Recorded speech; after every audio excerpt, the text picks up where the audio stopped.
হুজুর সাল্লাল্লাহু আলাইহি ওয়াসাল্লামের গোসল মুবারকের সময় সাহাবায়ে কিরাম চিন্তা করতে লাগলেন এবং পরস্পর আলোচনা করতে লাগলেন, যেভাবে অন্য লোকদের কাপড় খুলে গোসল দেয়া হয়, হুজুরকে কি সেভাবে কাপড় মুবারক খুলে গোসল দেয়া হবে, নাকি কাপড় সহ গোসল দেয়া হবে?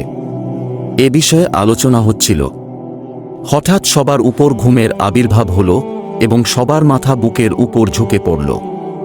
অতঃপর সবার কানে একটি আওয়াজ আসলো, কোনো একজন বলছিল, তোমরা জানো না ইনি কে?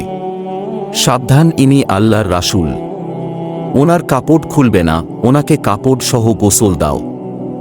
অতঃপর সবার চোখ খুলে গেল এবং হুজুরকে কাপড় সহ গোসল দেয়া হলো। আমাদের হুজুর সাল্লাল্লাহু আলাইহি ওয়াসাল্লামের শান সবার থেকে আলাদা ও বৈশিষ্ট্যময়। তার অনুরূপ কোন ব্যক্তি হতে পারে না। তার জিন্দেগি, বেছাল শরীফ, গোসল শরীফ, তার রোজা মুবারকের শান, মোট কথা তার প্রতিটি বিষয়ের বৈশিষ্ট্যময়।